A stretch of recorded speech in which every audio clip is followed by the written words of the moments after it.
This is my fish tank, housing my fishes Fish 1, Fish 2, and Fish 4.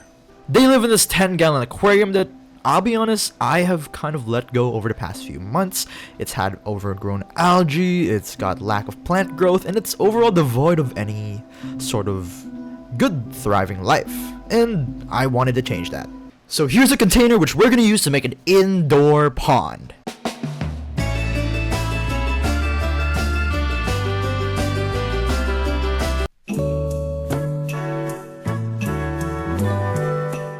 I then started trying different layouts with houseplants for my indoor pond, as I just didn't want it to be a container but instead a cut from nature right in my own room. And after some more arranging, I settled on this. Minus the dog, of course.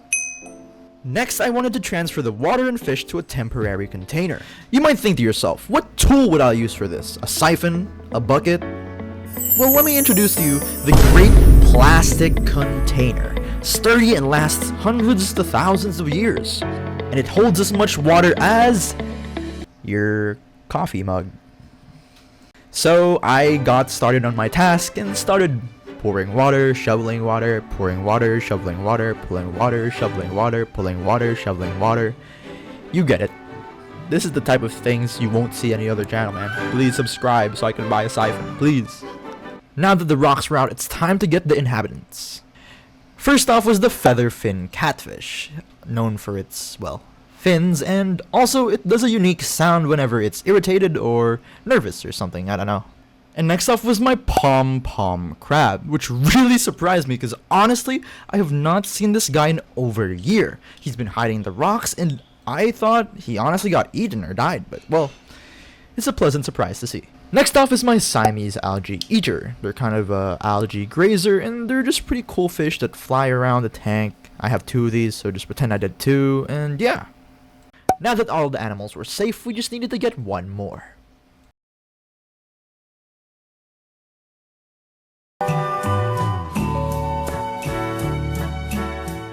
After I moved the temporary tank to a safer location, it was time to actually build the pond. After reconsidering the actual space and moving things and stealing more houseplants from my mom outside, I eventually got with this layout.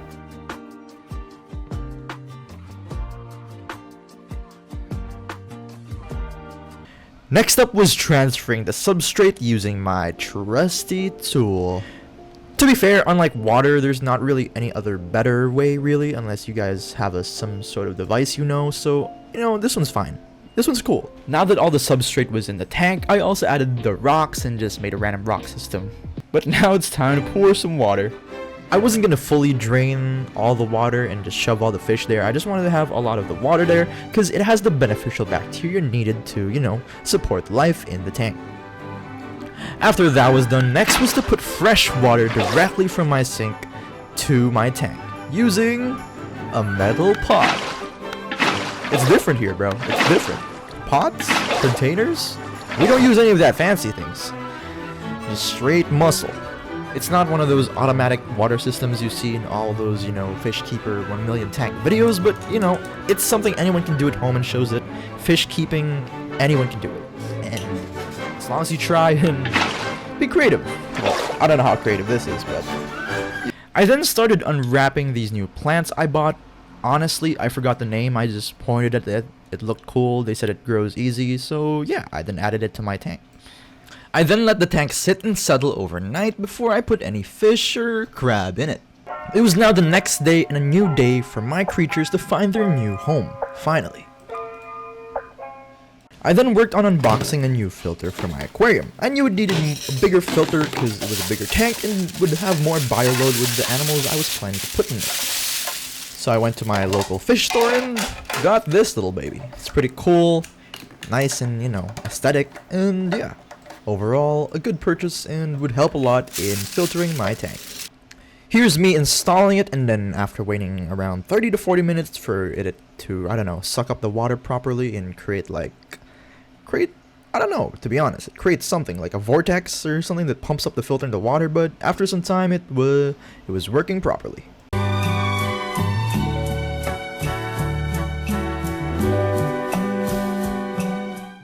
At the same time, it was time to release a new fish I got, the black phantom tetra, School of Six. I honestly wasn't in love with them at first, but I really wanted to try keeping new types of tetras.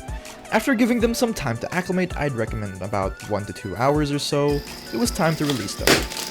I just released them directly from the bag mixing the water because I trust my local fish store. You gotta be careful though if your fish store looks a little dirty, but yeah, I trusted mine, so I just let them go free for a stressless experience going in. Upon adding them to the tank, they started schooling right away, and it was truly a sight to see. It felt like my pond, or whatever, was finally coming together. A week later, and I bought more fish. Obviously. My first fish was a new one that's been coming up in the hobby. At least in the Philippines, I haven't seen this much before, but it was the spiny eel. A pretty docile eel that can grow pretty big, but yeah, it was really cool. It buries in the sand, or so they say, and I thought it was a cool addition for me to see every now and then. Next up was 6 pieces of Emperor Tetras. Blue, to be specific. I've had not Blue Emperor, but normal Emperor Tetras before, and they were really cool, so I really wanted to try adding them again in a much bigger tank. Upon adding both of the fish, although the eel ran away and darted somewhere safe, the Blue Emperor Tetras started schooling with the Black Phantom Tetras. It felt like the tank was finally vibrant. It was a pleasure to see and look at them swim around and enjoy the new place. As I was visiting my other local fish shops, I found a pretty rare fish that I haven't seen in quite some time. I used to keep this fish like around 3 to 4 years ago in a different house, and I haven't seen them since, till now. This is Synodontis petricola, or cuckoo catfish. Although they're pretty common in the States or anywhere else, they are pretty hard to find here in the Philippines, and I was ecstatic. I bought 2 right away because, I'll be honest, they're pretty expensive. Although they're best kept in like groups of 5 or 6, I was gonna take my time with them and get two each every other week because I don't have that much money. But yeah, these are really cool fish. I was super duper excited to get these guys because I have loved these fish. These were my favorite fish before, and yeah, these guys are awesome. I love their leopard-like pattern and vibrant white and black colors, and they were just so cool to see roaming around, and I was just excited to have 5 of them in the up-and-coming months. Really cool and really cute fish. Oh my god, I was so happy. After a week, the tank was settling in very nicely. The fish were active and out and about. They'd even go up and chase my hand during feeding time. The plants also were growing well, even going out of the water, as well as the terrestrial plants gathering new roots and new stems. This pond was truly being filled with life.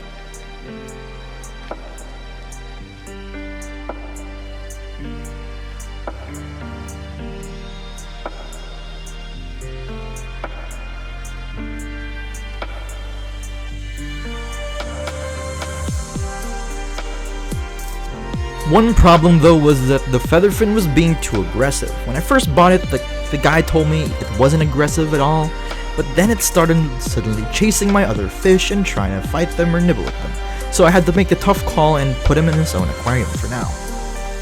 The eel was enjoying its time burying itself in the sand, and even the crab would come out every now and then, which was surprising because it never came out before. So hey, no complaints here.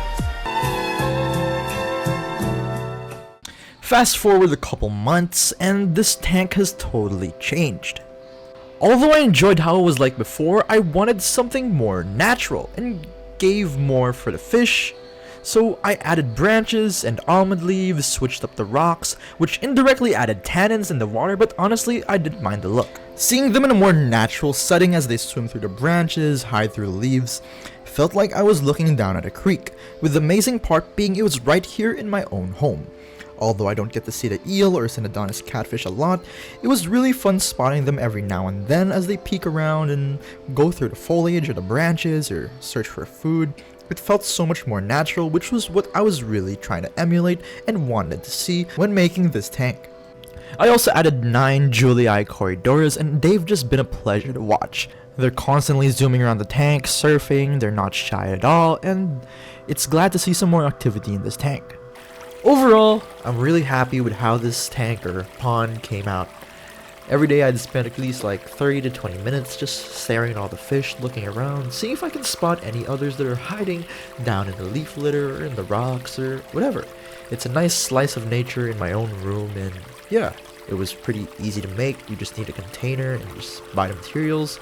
Anyone can really do this at home, and you know, I suggest if you want to, try too, because it's nice to have nature all around. And yeah, hope you guys enjoy more of this B-roll.